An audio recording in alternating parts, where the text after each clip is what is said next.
So welcome to the podcast, Heidi. Hi, Jennifer. Thanks for having me. Thank you so much for sharing your platform with me. Thank you for offering me the opportunity to live stream. I don't know if I've live streamed on YouTube yet, so this is a first for me.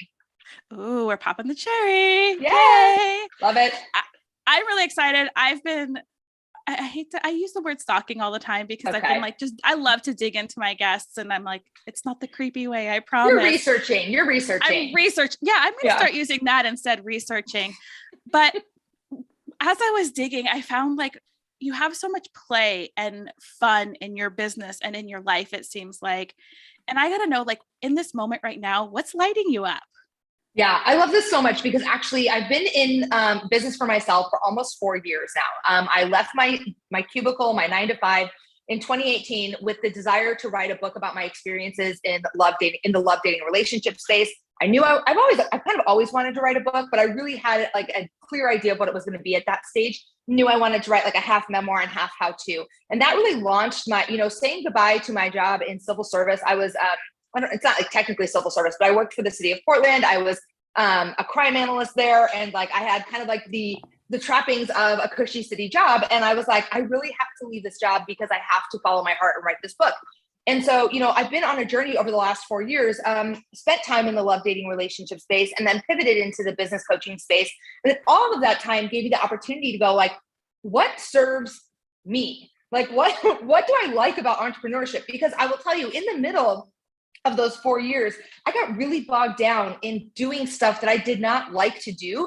And not only did I not like to do it, but it actually wasn't even helping my business. And I'm talking about getting stuck on building landing pages, getting stuck on deciding I needed a funnel, trying every freebie under the sun until I just wanted to pull my hair out and got so frustrated that about 18 months ago, I made a decision that like, I'm only making content that I like to make. I'm done listening to these like hustle cultural dude bros that want me to make 7 funnels and want me to do like 50 landing pages. Honestly, I can't even believe I've just said it that many times. I feel like I'm going to break out in hives in a minute because I said it like, so I made a decision that like, honestly, I love creating live content. I love creating video content. I love podcasting. And like, I'm done trying to, make myself fit in the mold of a downloadable PDF. So to answer, that's a long answer to your question, but the answer really is like, I had to do some soul searching about what mediums I liked to use and what kind of content I like to create. And then from there, I was just like, all right, I am setting aside all these old ideas I have about the traditional content creation building blocks, and I'm just going to live in the place that lights me up. So typically it's video, it's conversations. I do, my freebie is a 60-minute consult because I love doing one-to-one work. So I just really live in this space of only doing the stuff that I love. That's it. And how perfect is that for Feed Your Business with Love, and acting on a true act of self-love is doing what lights you up. So what did that change in your business, getting out of that hustle culture, or you have to post this many times on this platform, build these, I'm not even going to say those words because they do make me cringe. I'm like, no. Well, it looked a lot like thinking about what are the values that I have in my business. So one of the core values, and I will say this was a more of an informal process than it sounds like. When I say thinking about your core values of your business, sounds like go get a notebook, write down your core values, dig into that stuff. But the reality was, having been in business for myself for a minute, I knew the stuff that really mattered to me. And one of those things was collaboration. I love collaborating with other entrepreneurial women. So it was important to me. Like, I had a podcast that I was kind of like, that had a title around being in the relationship space. And when I pivoted into the business space, I thought, no, this podcast is now for me, a platform for me to amplify the voices of other women entrepreneurs who are doing incredible things. So I'm like, creating that podcast that was really in alignment with the collaboration over competition idea, that was so important to me. Another piece of it was that like, I had worked with coaches before, and I realized like, when somebody hires me, I want as a coach to be able to support them in their online space. So it was really important to me, the clients that I coach, I'm liking their comments, I'm engaging in their posts, I'm resharing them to my stories, I'm amplifying my clients' voices on my platform, because that collaboration piece is so critical to the core of who I am. So, I would say that some of that pivot in terms of shedding the old ideas of what everyone's supposed to do in their business and building a business that started to serve me and that was aligned with my energy, who I am, the kind of flow that I live in, really meant that like I had to figure out what I like to do, the content I like to create, which really is video and live content, despite having never done live streaming, although maybe I'm getting ready to dip my toes into this. And then also starting to think about like, what do I really value in terms of how I'm supported in my business and how I want to support my clients and my people who are around me. So I think that's a short answer to the question in terms of just like trying to figure out how to shed some stuff and how to build up this stuff that really serves me. Oh yeah. I mean, that's what I'm in the process of doing. I love podcasting. Like podcasting for me is something that's soul driven. It's like, it fills my heart so much more than posting something on a platform. Agreed. And I love that you are like creating this space and this boundary of like, I'm ditching what everybody else is. I'm shutting the noise down and I'm doing it my way. Yeah. And it's hard to do, right? Because some of the noise is generated by entrepreneurs who are further beyond me, right? So there's some like part of the thing that's challenging about like the discussion around landing pages and funnels is that like as an entrepreneur, as a beginning entrepreneur, I was like looking for some tools to build my business, but I still really wasn't at the stage to scale. So I don't need a landing page. I don't need a sales funnel. And most of us don't until we're ready to scale. And I think that's a kind of a critical piece of information that's missing from some of these conversations about these tools to build your business that like, and so, you know, there is a lot of stuff out there for like mid-level or higher level entrepreneurs that need to scale. And a lot of it lacks the distinction and the discretion of who actually needs it. So here I am sitting at home getting 7 emails a day from Amy Porterfield, who I look up to, who I think is amazing. And actually, you know, she's selling stuff for people who are ready to scale. And like, I did not have the clarity to realize like I barely even had my offer dialed in. I was certainly not ready to scale. So I was picking up all these tools that were ready for like a version of me that's like 3 years down the road. And then I was frustrated that they didn't work. And so it was humbling to say like, oh, I'm not ready to scale. That is hard for me to admit or to, you know, to come to the table with. But when I got willing to kind of get right sized around where my business really was, then I'm like, oh shit, I can do this however I want. Like, all I really need is a service to sell, which like I have a coaching package that I sell. I need a place to market it, which is my social media platforms. And I need a way to collect money, which is PayPal. And I had been getting all wrapped up around like, how do I collect money? There are all these like legal entrepreneurs who are like, don't collect money through pay. And it's like, well, yeah, if I'm running a like $500,000 to $1 million a year business, do I want to be using PayPal? Probably not. But I'm not there yet. So I can use PayPal until it doesn't work. And then I can shift gears. So a lot of the shedding was just about, you know, kind of coming to like, kind of come to Jesus moment of like, I'm not ready for this stuff. And I keep trying to use it and it's not working because I'm not there yet. Ooh, I'm like, ooh, that was a little like little dig. I'm like, okay, I get it. I'm going to like reality check. There's some things I should get rid of.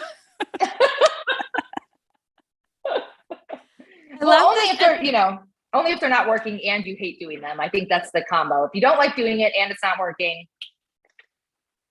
Check and check. Bye. Double check. I check those 2 boxes proudly. So I know that as you're going through this, because it's a big shift, it's a bit like as you're shedding all of the noise is what I like to call it in being with a coach and realizing, holy crap, like my business isn't at this next level. Like that was so powerful. I just want to reiterate that if you missed that point, if it's not working for you, you might not be at that point in your business. That is like mic drop. Okay, we're done. Like that is like one of those moments that's like, oh, I've got to start where I'm at. So I know that you are the ultimate hype accountability coach and you are the person that is helping people. Where in the journey are you helping? Are you helping at the newer level or are you helping like the other level? I want to know. I want to know all of this. I know. This is so great. I typically have 2 types of clients. So I either work with entrepreneurs or people with entrepreneurial dreams, women who have an entrepreneurial dream, but they've been thinking about it for like 10 years or 5 years or even 5 months. And they just like don't know where to start. So they're like, oh, it's too complicated. And they're thinking of all these things and they're starting to do some of I like to call it buffering activities. So one of those, I mean, there's so many, but like, it's like, you know, all of a sudden you sit down, you're going to start to write your book. Maybe you have a book on your heart you're trying to write. All of a sudden you sit down and you're like, oh my God, I can't write this book. I have to clean the house. I have to dust my Monstera leaves of my plants. I have to, it's like all of a sudden all this shit that you never cared about before becomes urgent because you're about to do a scary thing, like sit down and start writing a chapter of your book that you've been wanting to write forever, right? So some of my clients struggle with that. Some of my clients are into the entrepreneurial journey, but are solopreneurs and have like 75 different hats on, and they're being pulled in a bunch of directions. And so those there's a difference so what I love about doing a one-to-one coaching container is that really like I customize the hype and the accountability for every single one of my clients. So a call for a client who is like dreaming of a big idea, but hasn't been able to take any action on it, that looks more like, okay, what do we have to do? The first thing you're going to need to do is like, make sure you're going to write this book somewhere. You're going to write it on your laptop. You're going to write it by hand. What are you going to do? Are you going to like voice memo it and have somebody transcribe it, which is like an amazing little hack to write a book, by the way. If you're somebody who loves to chat and you love to tell stories, but you cannot sit down and type something, go ahead and record it, send it to a transcriptionist. They'll get it back to you usually in 24 to 48 hours in a Word document, right? Now, all you have to do is like move the words around. Okay. So back up. Anyway, the point being that if you are that conversation to an entrepreneur who's like dipping their toes into writing a book is more about like, what are we going to do? What are we going to do in the next 7 days? And like, I'm going to check in with you in between to see, did you write your 100 words or whatever it is, right? A conversation with a solopreneur who's got like 75, who's doing, who's got a bunch of irons in the fire is more about like, what are the priorities this week? What must be done? When do we need to follow up on that stuff? So, but the beauty of one-to-one coaching is that like, you and I are going to be on the phone for almost an hour and we're going to figure out what's going on. And one of the things that I love about that is that for me, on my end, it just means that I rely on my expertise, my lived experiences, and the resources that I have at my fingertips. And I don't have to spend any of my time creating worksheets, notebooks, courses. I mean, it's like, hallelujah, hallelujah, because, people get scared to go into the one-to-one coaching space. I think because they doubt the gifts that they have to offer and they doubt the expertise that they bring to the table. And so in order to kind of bolster that, they go, oh, well, if I'm a one-to-one coach, I better have all these worksheets. I better have all these resources. And it's like, no, you are the value. Your person needs your custom advice on their problem. They don't need some boilerplate worksheet that you created. They need you to hear what they're saying, to offer them the solution, and to support them on their way to it. Now, of course, is it easier to sit there for 10 hours and make 50 worksheets? Yes, that is way less scary than showing up to the world and saying, hey, I have this expertise in this area. I offer a one-to-one coaching container. It's $2,000 for 12 sessions. Get at me if you want to do it. And then to show up and know that like, no matter what your client brings to the table, you have the expertise to solve it in the moment. And if you don't, you have the discernment to say, hey, that's just a little bit beyond the experience I have. I'm going to do some more research on it and get back to you. Oh, and that's a powerful point to be right there too, is that I don't know, let me get back to you. Yeah. Because that's a fear that I know that held me back for a long time when I did, because I used to be a lot of things. I was a nutrition coach and a chronic pain coach for a while. Yeah. And that always scared me because coming into it, like, I don't know your condition. I don't know how to support you. Let me get back to you. And that was I think that was one of the first things I started sucking back in. Yeah. And I think that's really I actually think that's the most empowered place to be as a coach and as a human, to say like, and your clients don't want you to like make something up on the spot. That's not going to work.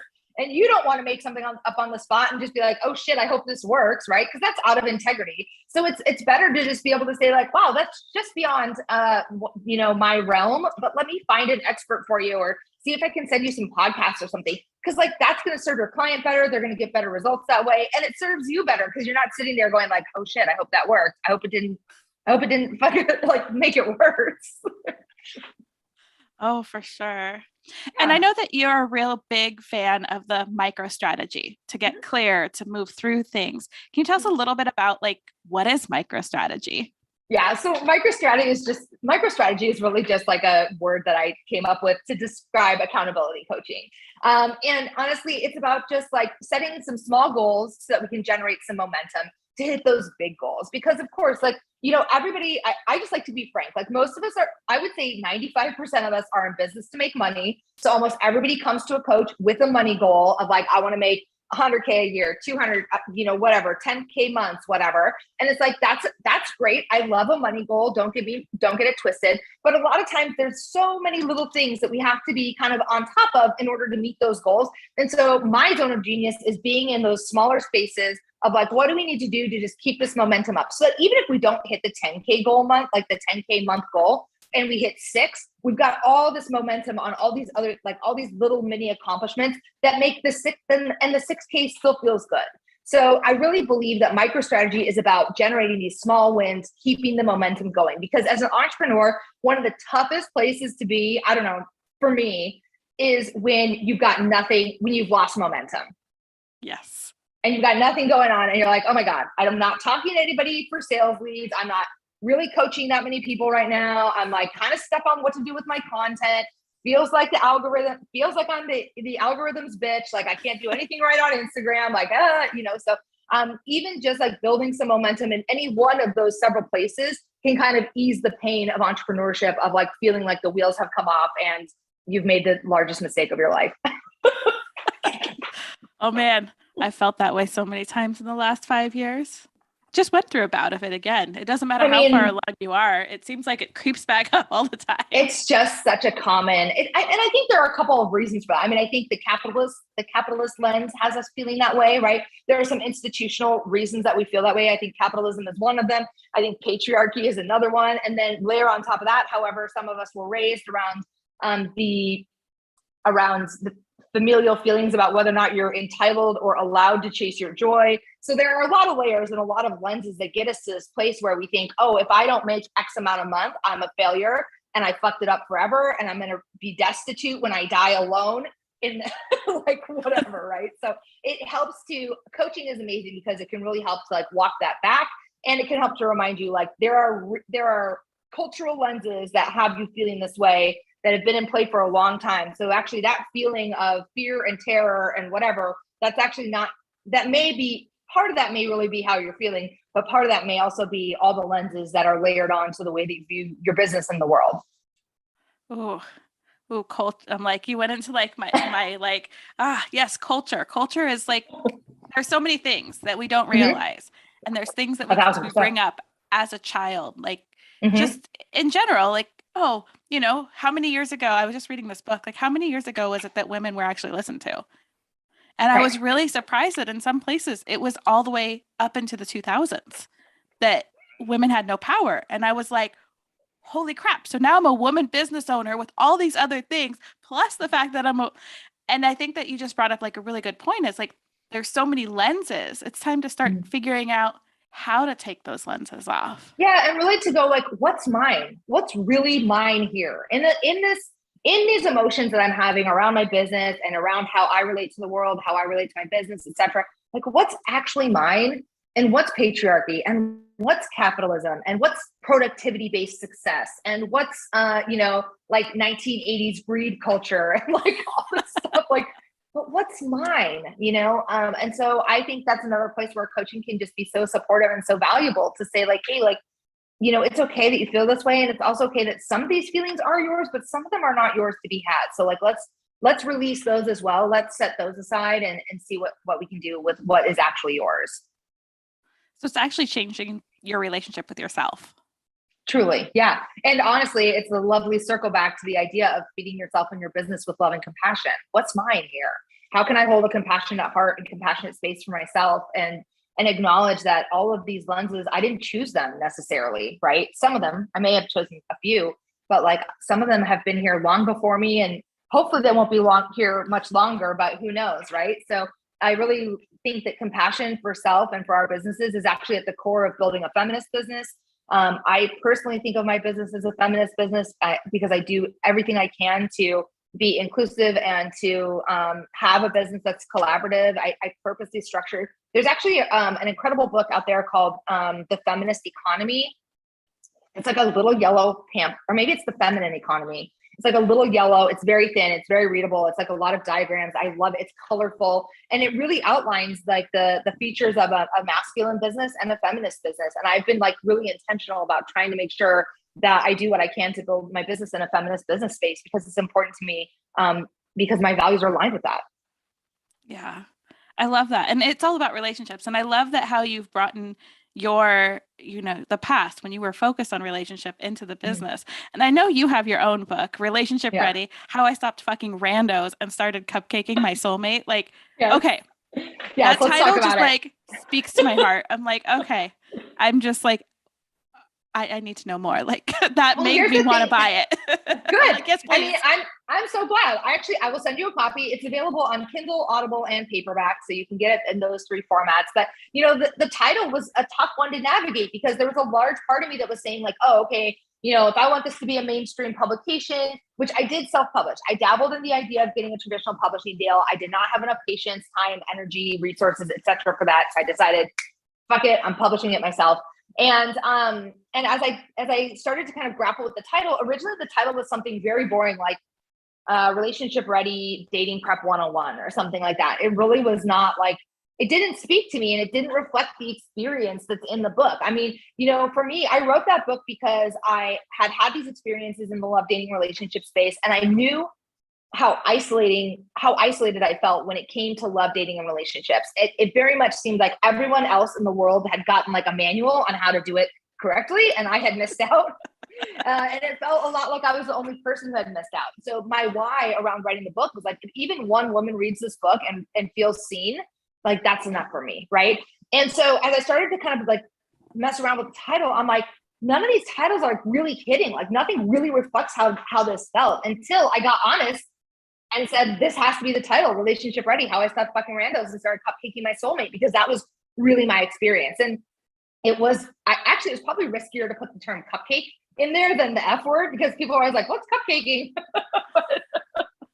But I'm really happy with the way it turned out, because it's aligned and it's reflective of what's in the book. And also it's like a good filter, because if you can't really handle the title of the book, then you most certainly will not like what's inside of it. Right? It really puts into alignment who's in your space. Yeah. And I think that's what we're talking about right now. It's like that relationship with self, it does spill out into everywhere else. And I just love your energy. This conversation is so amazing. Thank you so much for sharing with me and my audience, like shedding the narratives, like relationship with self. I don't even know what cupcaking means, but I might have to look it up. Well, I will tell you, cupcaking is a term that I heard a girlfriend refer to. Actually, I wish I came up with it myself. I did not. But she was like, cupcaking is that time in the relationship. It's early on. And like, all you want to do is like be in your person's armpit, basically. You're just like, I don't care. What are we going to do? We're going to go put gas in the car. Let's go do it together. I don't care. We're going to go grocery shopping. Let's do it together. It's like, I actually really feel like it's that first, okay, when you start seeing somebody, and typically you start like spending the night on the weekends, right? You're like, okay, I'm staying over at their place on the weekends. It's fine, whatever. And then all of a sudden you like level up and you start staying at their place during the week.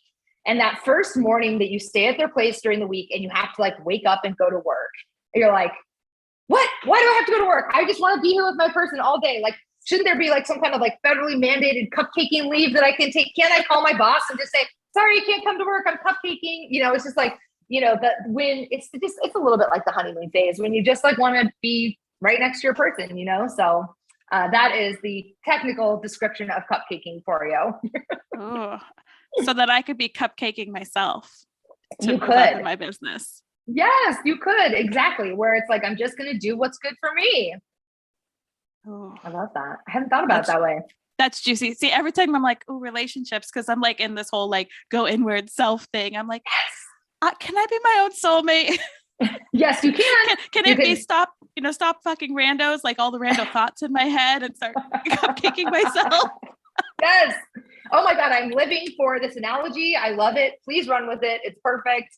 Don't change a thing. It's awesome. I love it so much. Yeah. And actually at the core of that book is the journey to cupcaking my soulmate was about self-discovery and self-love, and about my experiences in seeking outside of self for years and years, and how painful it was to finally turn inward, honor some of the trauma that I put myself through, small T trauma that I put myself through and that I put others through, and acknowledge that, and then move into building some different behaviors so I could stop hurting myself with relationships, basically. Oh, so juicy. Yeah, it's good stuff. So if someone were to just walk away with like that one, we already had a great mic drop moment, but the second mic drop moment of this episode, what would you want them to leave with? Well, I think the most important thing to consider, whether you're pursuing a passion project or building a business or chasing a relationship or examining your own relationship to self, is that, it's all an experiment, right? So nobody, there is no one size fits all answer for any of it.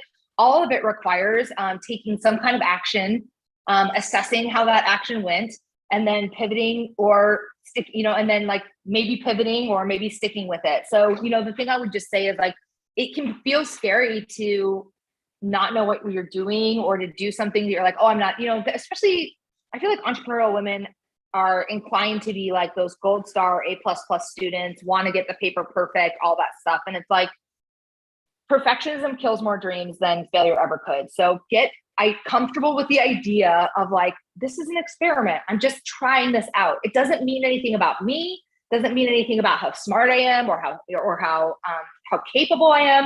It actually just means I'm throwing this out there to test it, to actually just see if anyone else likes it or needs it. It's not about me. So see if you can detach from the personalization and the internalization of your dream in order to experiment with it out in the world to see like how it lands and whether it makes sense to monetize it. And when it does make sense to monetize, in which way. It's just like, the more open-minded and detached we can be about this, and the more kind of like scientist approach we can take to it in terms of just experimenting and giving it a try, the quicker we get